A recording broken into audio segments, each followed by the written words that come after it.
very shortly. 5, 4, 3, 2, and 1. A very good day to everyone over here. And this is Dalen, the founder and general manager at Curious Core. And we are here today with a very special guest. Her name is Cadence Cheng. She's one of our instructors as well as a career coach. And we are getting her in today to talk about how AI is affecting jobs and how you as a professional should prepare uh, for a job in the age of AI as companies are looking for employees with AI, Gen AI skills. And this is a break from our usual dialogue, talking about product management, product design. But I feel that the special webinar session is warranted because we're seeing an increase in the jobs being disrupted in the market itself. We're also seeing many of our clients looking to rethink their hiring strategy, looking to look into venues of actually progressing and building their internal capabilities using technology and driving their own internal digital transformation. So I'm really glad to have you over here, Cadence. And just to share a little bit about Cadence background, Cadence, before she became a career coach and a trainer, she was a product manager for a number of years, working for companies like Daras, which is under Alibaba, working for Shopee, which is one of the unicorns here in Southeast Asia, as well as Zalora as well.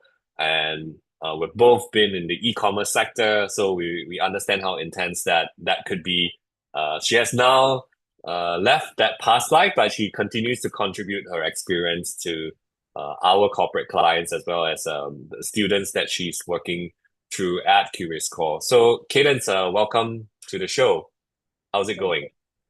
Thank you, Dylan. It's going great. I would say that you recapped some of the key things that I've been through, and I always have a very deep love for tech because it's always changing, and there's so many things that you can do from there. So I'm glad to be part of training Curious Core students as well as dabbling into all the different things I'm doing now. Yeah, I think it's excellent because we always want to bring professionals who are current in the industry, but also has the heart to help people to grow. And I know you have a lot of heart in helping professionals to land in roles that are aligned to them, right? Having gone through a lot of tech gigs yourself and a lot of different companies, where you're facing a very high tempo type of work. So I'm just wondering today, as you're helping your clients, to reduce mental overload, to build a more sustainable way of working and living through the work that you do, right? Whether it's with Curious or with your own practice, which is Clarity for Growth. What are you observing, like in this age of AI, what are people sort of being bothered by, or what are they concerned about? Is there a general anxiety about AI taking over my job and stuff like that? Mm. So, like you mentioned, with AI coming up, there are actually a lot of emotions floating in the space. There are people who are very excited about it. They are like, hardcore studying, researching, and leveling up their skill sets. There's also some groups of people who are being caught in the middle of all of these, and they are a bit like fearful and anxious. They'll be like, okay, should I upskill? But they don't know what they want to upskill for, and their intention is not clear. They are just upskilling for the sake of upskilling. So there is also a certain trend that is driven by the anxiety, as well as Mm, all the layoff news. Obviously, that's not going to help. With many big tech laying off so many people, like hundreds of people last year, like Meta, etc. So definitely it can create that question in people's mind of whether they will still be relevant or not. So that's the general space that people are in right now that I observe. mm. I think it's good to address some of these specific emotions that are out there. When you're working with your clients, when you're coaching them, or when you're talking to some of our students, how are you approaching these conversations, right? Because from what I understand, there's a lot of layoffs, especially in the technology sector. Not a lot of opportunities for junior people. We see some jobs being offshored to other companies as well. Yeah. Yeah. So just trying to see, what are the common concerns, and how are you helping your clients, or how are you helping some of our students to navigate this? Mm. So I would say that with AI coming up, it means that the repetitive work is going to get replaced. And what that means is that the higher level skills, or like your thinking abilities, your creative abilities, your abilities to also simple things like communication and articulating your thoughts is going to be a lot more sought after. And your ability to do systems thinking, the ability to use AI to help adjust your system workflows is going to be super critical as well. Yeah. So what I do for my clients right now is that sometimes we will actually need to see where the fit is in terms of the roles that are available versus their own skills. Um, what I tend to see is that generally the tech sales is still moving fast, even though people are getting laid off and all, you can secure a job role quite quickly. The more challenging ones be slightly more on the uh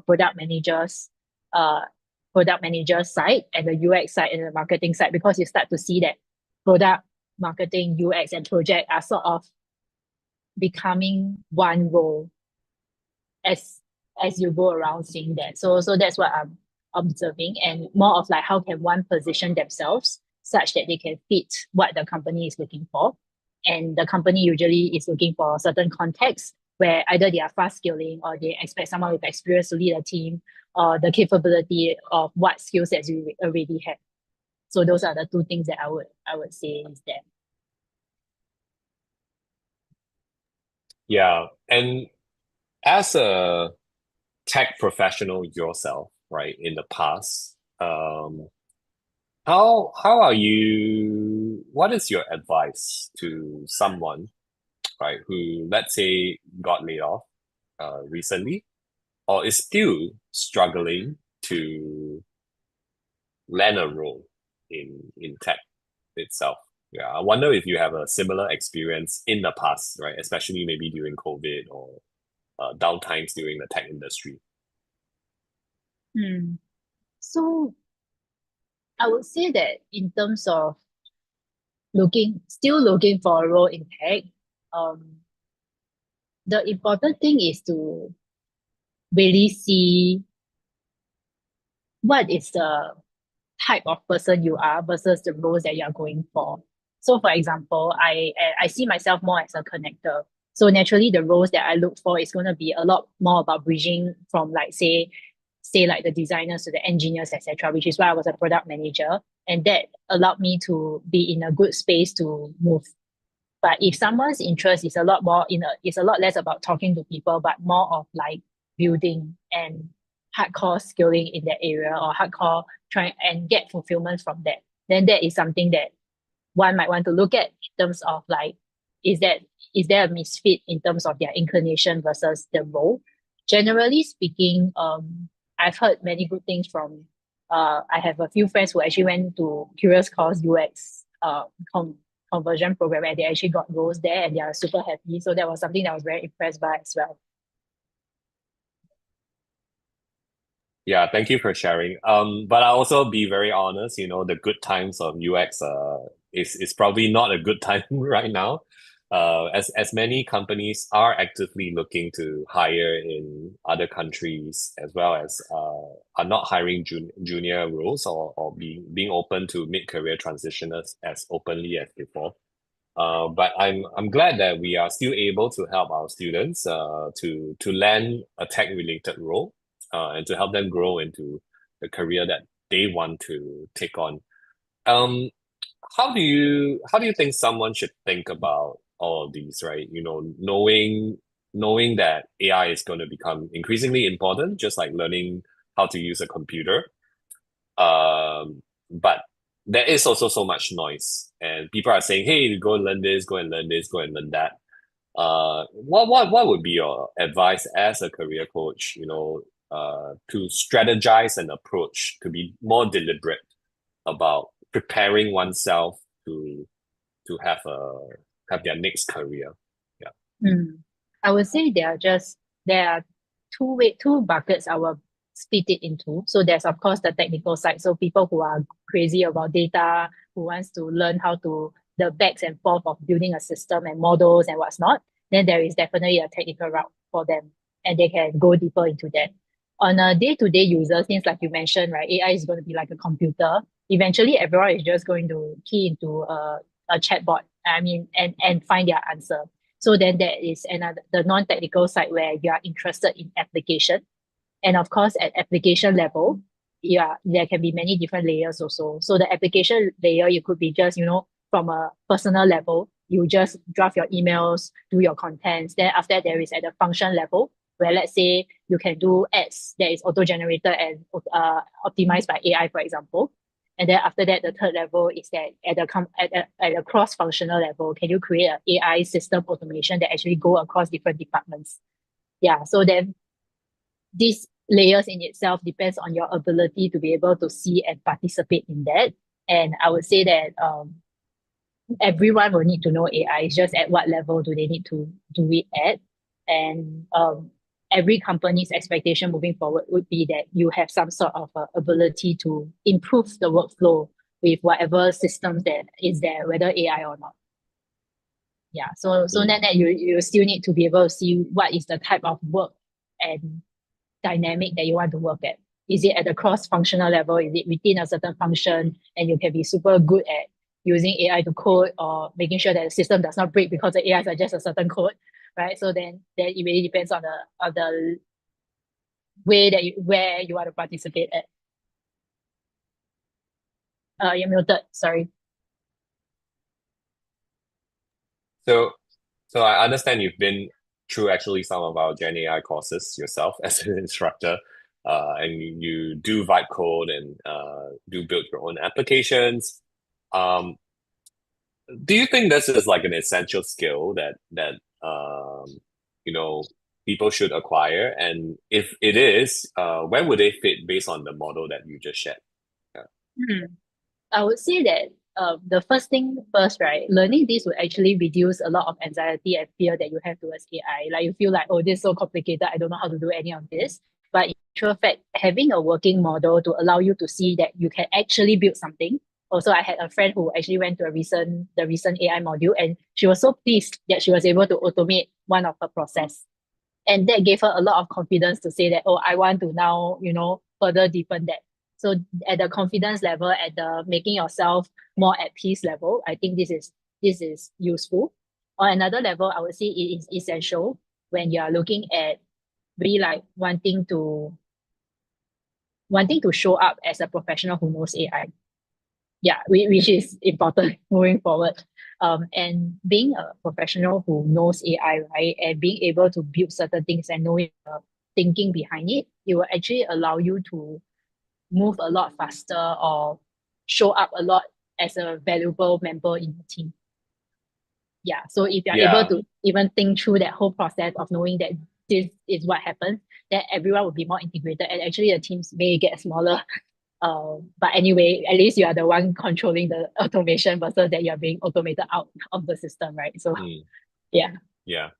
So I think that's been a recent report that's just released a couple of days ago that Singapore is seeing AI skill demand doubling from the last 3 years, right? Year on year. So and job postings requiring AI skills have surged by 109% from 2024 to 2025. So this is actually based on Singapore's data, which was recently announced at the Skills Future conference a couple of days ago. So I think it really corroborates with what you have shared, right? Organizations are looking for individuals with AI skills, but it's also up to the individual to decide how technical do I want to go with Yes. this AI skills. Do I want to just learn from engineering, or do I want to actually go really deep, learn about data, learn about coding, and using AI agents to do all of these things, and be perhaps even an AI engineer. right? Which is definitely a very in demand job at the moment. So I think this is very very exciting. Um, so I also understand, Cadence, you are a mid-career professional yourself, right? You did a conversion from marketing to product management. So I was just wondering from your own experience, like, do you have any advice for individuals who are doing a career conversion? Because it seems this year, 2025, seems like the year of career conversion, right? I'm rethinking about my job. It's the age of AI. Maybe I should do something else. So Mm. just wanted you to maybe share some of your own personal experience and how did you navigate it back then? Yeah. Mm. I can share the story of how I navigated from marketing to product. The reason why I was able to do that relatively smoothly was because I saw the idea that marketing and product are two functions that are very, very complementary. So I come from that lens. Like if you want to be able to do marketing, you might I wanted to market for a product that I love. And then in order to market a product that I love, I need to build that product. So then that's where the whole vision of that product and marketing combination is at. So when I went to the interview, I was very clear that I wanted to be in the CRM function because I cared a lot about people's experience as they go through the funnel or journey of a company. So then that's when I had data about like, oh, I really love CRM and that I don't like the very intense campaigns life because I was from e-commerce, right? But I love the curating of the experience. So then that's when I was able to put that forward and having that clear idea of what I want. Then the product and marketing functions are two different skill sets that I wanted to build that was beside each other. So then it became natural for me to do that. So in the case of let's say AI right now, is AI is actually complementary with a lot of different things. So then that's when you can start to see how AI. Let's say I'm from marketing function, then how can AI help marketing? If I'm from a tech function, how does AI help tech my tech workflow, for example? So then I would say that's what I would share with people who are actually looking to transit. Mm. Thanks for sharing. So it sounds like it's very important to be aware what are the transferable skills, as well as how you can be of value to your new employer as you're doing these skills. Did you happen to take a pay cut when you were doing this transition? In fact, you got a pay rise. Yeah, Am I yeah, correct? yeah, yeah, I Yeah. did. So that's quite interesting that you were able to persuade the employer that, hey, you can do a product role in a new company. I had a very similar experience to you as well, where I actually got a pay bump doing product, and it took me a while to ease into the role. I kind of wish there were more structured training programs back then that help to improve product management skills, which is what we're Mm, covering these days. So, just being back on the agenda itself, how should we rethink about our careers? Because it seems like the general national narrative, at least for Singapore, is that, hey, upskilling never stops, right? You can to upskill your entire career. You have to keep improving yourself, and keep adapting to the times. Uh, and it feels almost like people are not just going to reinvent their career once in their entire work career lifetime, but mhm. actually multiple times, right? So I'm wondering from your perspective as a career coach, how should we look at our own careers? Yeah. Mm. So I would say in terms of our own careers, right? I've always been on a camp that it's very important to know who you are and what your skills are. Okay, meaning that if let's say I am someone who really love efficiency, so I all my use cases for AI are like, how can this help me generate content faster? How can I use this to automate and make my life easier? So then that in itself became a core identity that I start to have as someone in the someone who is working, right? So same thing, right? If let's say you really love improving customer experience, and then how can you use AI or be an expert in that area to help you be good at that particular function and AI? So I would say that at the end of the day, it will be things would keep shifting, but if you are able to have some fundamental skill sets that allows you to learn very quickly, that's number one. And then number two is like having some product thinking where you're able to see how different functions work together to how the business work together to serve the customers. And also like how do you actually move forward in ambiguity? I think those are some of the key things that you really need to embody as a person. And then skill sets wise, then it's really being open and then being open to learn all the different prototyping skills and having being okay with portfolios, which I think is one of the in things nowadays, also having a portfolio career. So that's when like you're doing multiple different things and that you have a understanding of each of them and being good at them, obviously. And Yeah. that is important. So choosing a space where you can actually excel in. I'm also reading a news clip a couple of days ago that, the portfolio career is definitely very, very popular at the moment, but also side hustle is a very, very popular thing Mm, where people are doing an extra gig economy kind of job, yeah. like being a DJ or teaching, right? Like Mm, training, or even giving tuition, right? Or something like that.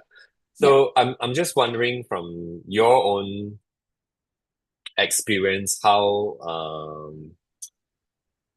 like I believe people do it for different reasons. Some people do it out of necessity because they want a higher income. But how would you say how can we be more deliberate about designing our career? Mm, I also noted that you switch your career twice now. First time is from marketing to product, and now I would say from product to training and career coaching. Yeah, yes, so yes. just wondering your own experience as well. Mm.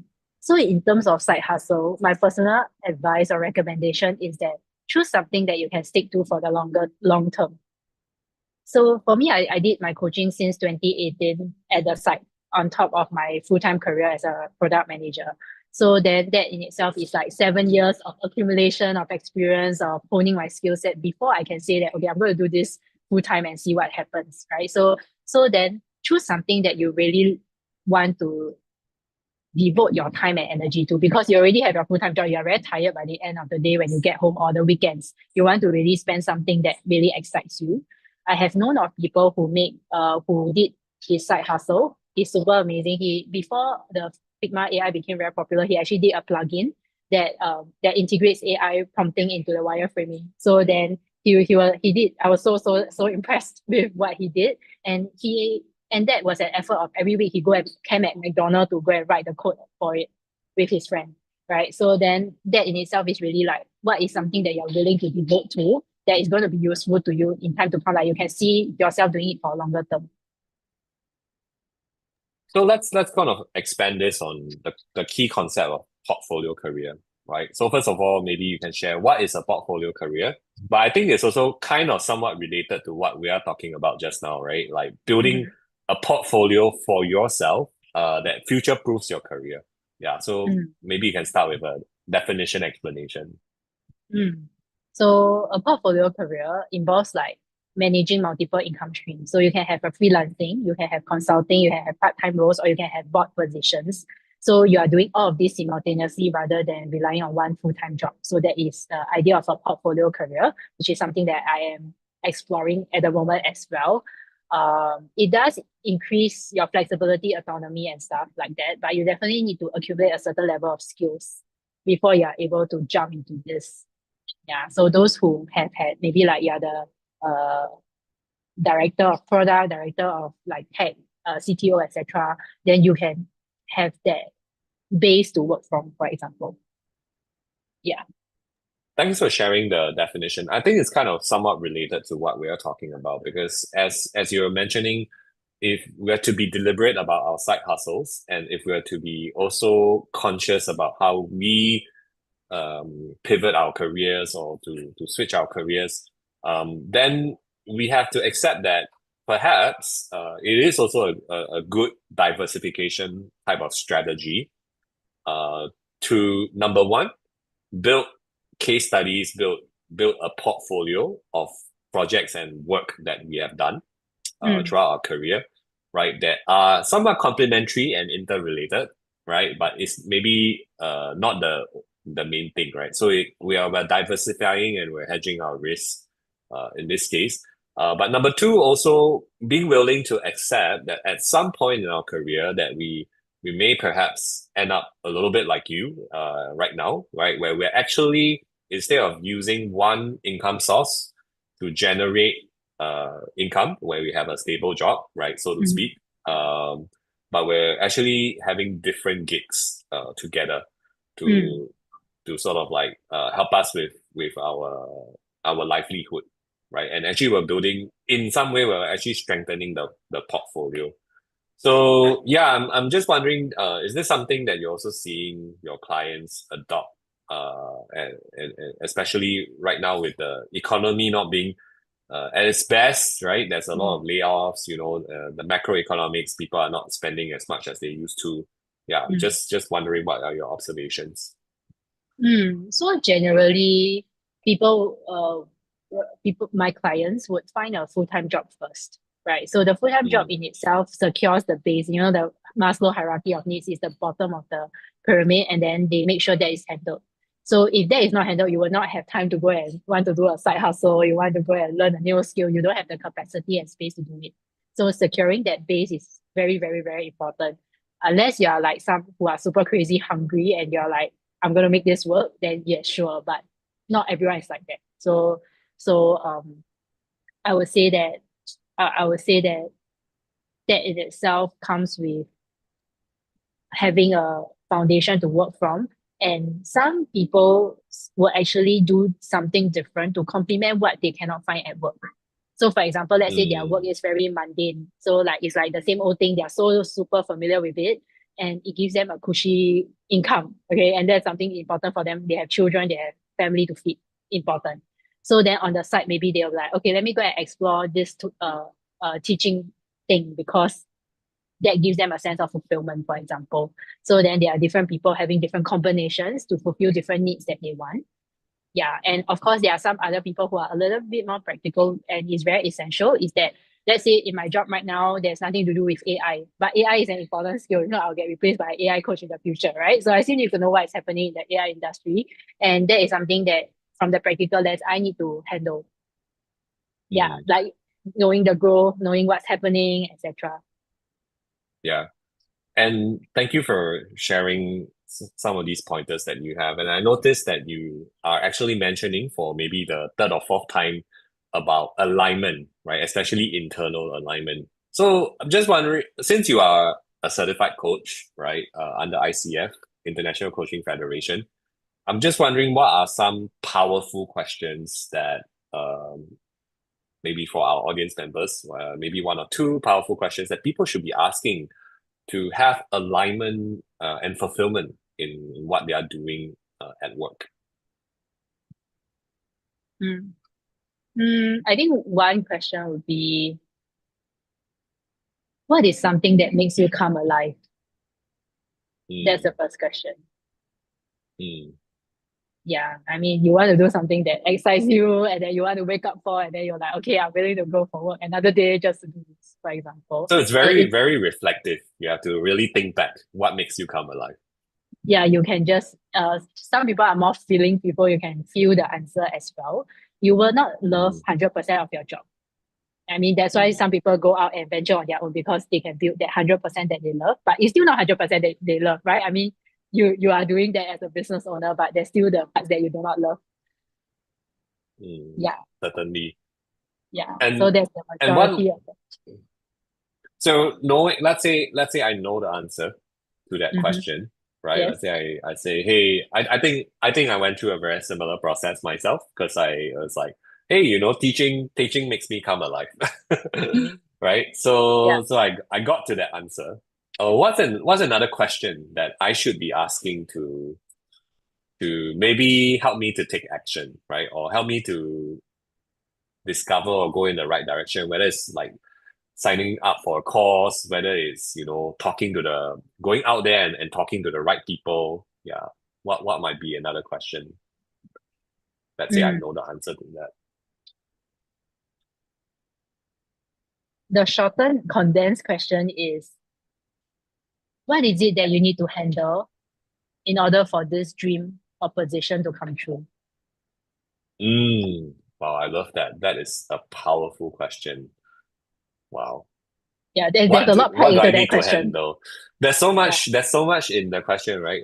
I mean, if I were to unpack it, it sounds like a bit of it is related to fear, a bit of it is related to the skill set, and maybe even a bit of it is related to, you know, the opportunities and the possibilities, right? So Yes, it yes, sounds yes. like there's a lot to unpack over there. Wow. Correct, correct. Yeah, yeah, yeah. So there's a lot packed into that question. You're right. And the areas that you're mentioning is the three areas that usually people stop halfway. That's why they don't get the answer. Maybe they just say, oh, I'm Mm, fearful that I have no money. Then they stop there instead of saying that, what are the other options I can see? Or are there job opportunities out there? Can I talk to somebody, right? Yeah, so people stop somewhere. That's why they don't get the full picture.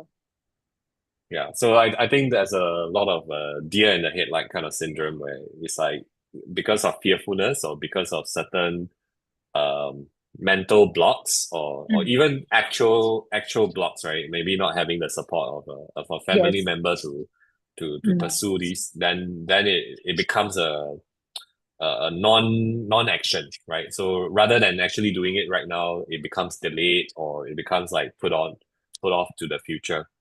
Mm. Um, and I believe it's a process, right? Sometimes you have to work with someone who is very objective about your situation. It's not personal, like a coach like yourself, Mm. to actually be able to see that for yourself. I'm glad that you mentioned some of these questions because it really makes me think back about the time where I switched my careers and also uh, made a decision whether to become an entrepreneur. Yeah. Yeah, that's very So brave. Very brave. thank you. So I'm just wondering, as a professional, we don't only talk about skill sets, right? Because skill set is, yeah, I know that skills future, there's like, oh, you know, go and upskill and stuff like that. But I think at Curious Core, we also believe that mindset is very, very important. So what do you what other, I think you mentioned something about adaptability earlier, but other than adaptability, what are the other types of mindset that a professional today should adopt, right? Given this environment, right? Given this kind of like economic climate, yeah. What kind of mindset should we adopt to thrive in this sort of macroeconomic environment? Mm. When you ask this question, the first thing that comes to my mind is the openness to learn. But I feel like Mm, openness is also not enough. Like you need to be willing and love to learn to a certain extent. Like you imagine like your management comes and tell you that, oh yeah, we're gonna include another AI tool, and then you're like, again, so instead of that, right? Like then how can you really like embrace the process a little bit more? I think that is something that is critical to keep moving forward if you want to be in the tech industry that is changing whatsoever. mm. That's one. Yeah. Another one But that I even would if say you're is not, yeah, yeah, go on. yeah. So the other one is a lot more of like I think self-care. I think this is understated because everyone keeps saying you should do more, you should do more. But at the end of the day, when you're burnt out and your tank is empty, you cannot do anything. Even if you go for the Mm. course, you are just not listening. Then what's the point of going for that? So I would say that is something that is like really, really important to just chill a bit. Mm. Yeah. Okay. I think that makes a lot of sense, right? You have to be adaptable and willing to learn. I think that's always been encouraged. We've always been taught to upskill, to learn, to be curious. But I think the harder part is actually taking care of oneself and actually finding joy and finding life in what we are doing. Uh, Especially given the very fast pace here in Singapore and the high tempo work that we Mm, do here. mm. So let's elaborate more on self-care, right? What are, other than pleasure, other than enjoying yourself, how should we approach self-care to, especially as a mid-career professional, especially someone who is in a transition phase right now? Mm. So this is the model is something that I learned from the coaching school I was learning coaching from Executive Coach International. So what I actually learned from there is that there is the physical side of things where we care about, like we go for massage or whatsoever to make ourselves feel physically better. That's one. Or some people like to go exercise, running, gym, whatsoever. So that helps. Then there's also the intellectual side as well as the emotional self-care that we need to take care of. So for example, if you are thinking the whole day at work already, your brain is tired. And then when you're home, you don't feel like making any decision. And then your spouse will be asking you like, so what should we eat for dinner? And you'll be like, shut up, you know? So for example, right? So how can you Yeah. actually have that intellectual space for yourself or take turns with your spouse if both of you are in very high strung environment? Then how do you actually take turns to Mm, rest your brain? That's one. And then after that, on the emotional side, then is really how you feel, right? If you feel sad, if you feel tired, if you feel like I don't know what I'm doing, then allow yourself to be okay with that. There are so many clients that make their emotions wrong, and it's very painful to see for me lah. But it's like if you feel sad, if you feel lost, then that's where it is. You know, it's okay and it's normal, and a lot of people feel that way, and people mm, don't hear this enough. mm. Well, I think these are really, really good points to bear in mind. Not just to take care of the physical. I think naturally most of us, what we will do, physically tired. I'll just sleep more. I'll just eat better food. I'll just go Yeah, for a massage, right? yeah, Yeah, but we don't think about the intellectual side, as you say, and the emotional side, which actually also needs a refilling of that tank, and a top up. And I think there is a lot of emphasis, right? That we don't get enough rest, especially as Singaporeans. Not enough sleep, not enough rest. So it's important as professionals to protect our time and to carve out that space for very deliberate rest and relaxation. I'm just also wondering from your experience, have you as you coach individuals to transition, as you're helping them to prepare for something new. What are you noticing from your coaches, for those who are successfully doing it and managing this transition and managing this change? What do you notice that they have that maybe other of your coaches they seem to like struggling, right? That maybe because of the missing quality. What are the qualities that you notice that the more successful ones have? mm. I would say there's the driven and hungry people. The driven Mm, and hungry people really run for the opportunities, and they mm, do feel fear as well, but they run. So they are mm, action oriented. So I would say that is one of the key things that people can learn more. I myself is also trying to learn that skill set, being action oriented. Uh, yeah, I would say that's one of the key things you need. And the second one is having a clear sense of priority, meaning that in this phase, I want stability, I want this, I want that, I want growth, then I will go after that. Or at this phase, I don't care about stability, I just want growth, I want like high max opportunity. So you can go for risky startups in AI, for example, if that's your risk mm, appetite. Yeah, so then mm, having that clear sense of priority and really just choosing that for the season. mm. I really love that because it ties back to what we spoke about earlier, which is a portfolio career, right? Just like how we see an investment portfolio, we go for very safe stocks, we go for very safe Yeah. careers.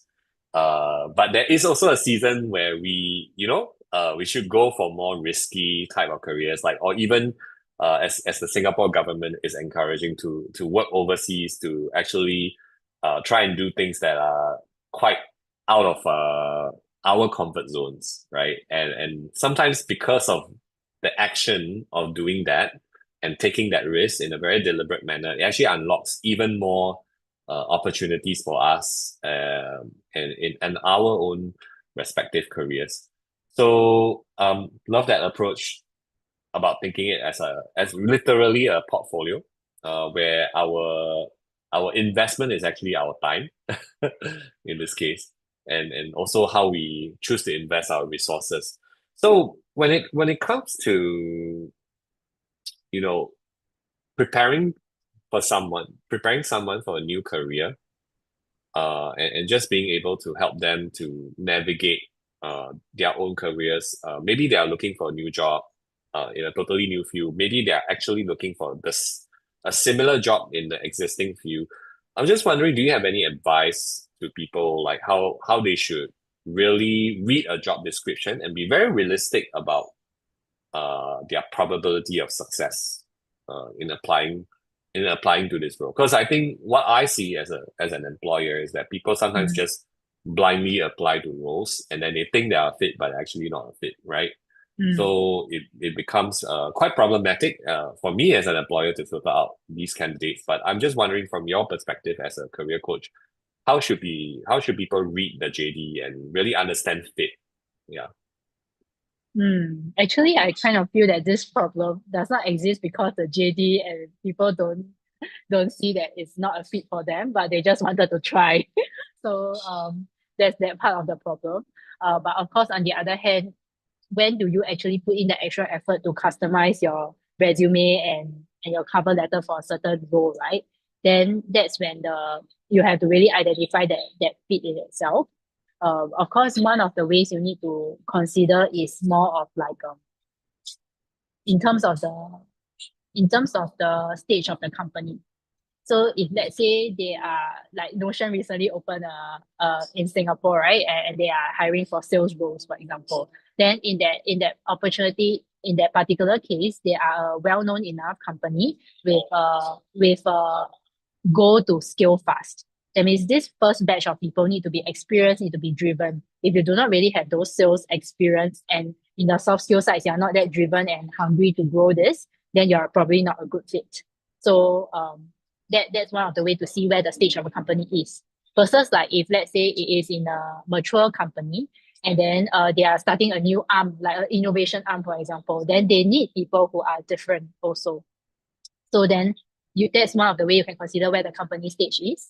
And then you go into the descriptions of the roles in itself of like how many years of experience they need. Usually you can do a plus minus 3 years. I think that's a fair point. And then after that, the relevant skill sets, they actually make it actually a lot of companies use ChatGPT to do right their JD right now also. So it's actually pretty clean and straightforward about what is necessary for them. So I would say if you are 70-80% fit in that area, you can definitely go for it. But consider the stage of the company and where you are at in terms of what you're trying. Mm. I think that's really a good angle to really think about because I believe a lot of prospective candidates what they do is like, hey, you know, how awesome would it be if I get this job, right? And how awesome would it be like how my life would change and stuff like that. But very often I don't think a lot of people take a pause and really ask, hey, you know, based on the pace of the company, based on what the company needs, am I suitable for this role, right? And how can I add value? How can I be a good fit to Mm, this specific role? And then being very realistic about that and actually understanding, okay, so if I apply for a job over here, I have a maybe 20% chance because maybe I'm not the kind of person that they're looking at, right? Versus like maybe a role that I've done before, I had experience before, I have had been in the industry before, I will have a much bigger chance. So I think people need to be more deliberate in the way they apply for a role, and also be aware, which is also a very similar approach when we coach our own students, how when they do a career transition, we always encourage them, hey, you know, try for an industry that you have worked in before, and not just expect that someone will accept you as a mid-career professional just because you done a course. They will accept you for who you are, right? They will also want to see how you can add value. So being in a similar role, having transferable skill set is very, very important. So I think to just kind of wrap up the conversation, since we're finishing off over here, um, what is one advice you'd like to give to our audience, especially looking for work in 2025? You know, what is one advice you really want to give them? Whether they are transitioning a career, whether they are preparing for a new role, getting promoted, or whether they're still in transition, they don't know what to do. They're still trying and figure things out. What is a advice you would share with these types of audiences? There are two words that came to my mind. The two words are keep going. So the Elaborate, why, please. yes, so why I chose these two words, right, is because it's going to be very, very challenging, no matter whether you're in a job or not, whether you're transitioning or not, it's still going to be challenging because everything, a lot of moving pieces at one go, and it's not going to be easy. So it's important that you really, I mean, I will advise people to take stock and pause and see where they are, strategize for the season. Usually I count it as 3 months. So like in these 3 months, what are you going to focus on? In these 3 months, are you going to aim for promotion? In these 3 months, are you going to transit successfully, etc.? So then you can strategize everything such that in that 3 months you can achieve that particular goal. So in these 3 months, I'm going to find a job in this particular industry to be a to do product management. Okay, sure, right? Then go after it full force 100% and tweak your environment such that it supports you. So then that's when all the keep going is regardless when I mean if you're in a company, there will be transitions, your teammates are leaving. So how, right? In these 3 months, are you gonna survive? Are you gonna thrive? How are you looking to do? Then keep going and repeat that cycle. Hmm. I think that makes a lot of sense. You have to keep going. You have to keep a mindset that is open to learning, as you said.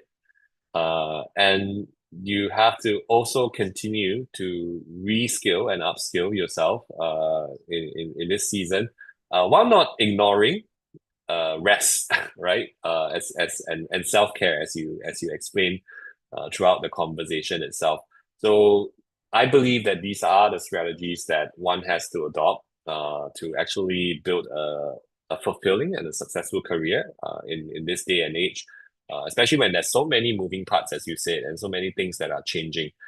So I'd like to really thank you, Cadence, for your time that you spent with us and sharing your own experiences as a mid-career professional transitioning, as well as a career coach who is helping tech professionals and mid-career professionals to navigate this layer of uncertainty in our rapidly evolving world.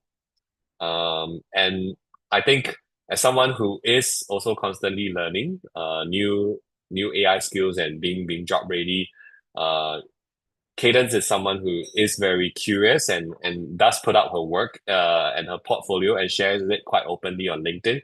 So if you're looking to connect with a figure who is walking the talk, you're welcome to connect with Cadence Cheng, CADNCE CHENG on LinkedIn itself. And Cadence also teaches at our product management and product marketing and some of our UX classes as well. So you're also welcome to check out some of our courses if you're interested to learn from Cadence. So with that, we shall wrap up the session. Thank you, Cadence, for your time. Thank you for having me.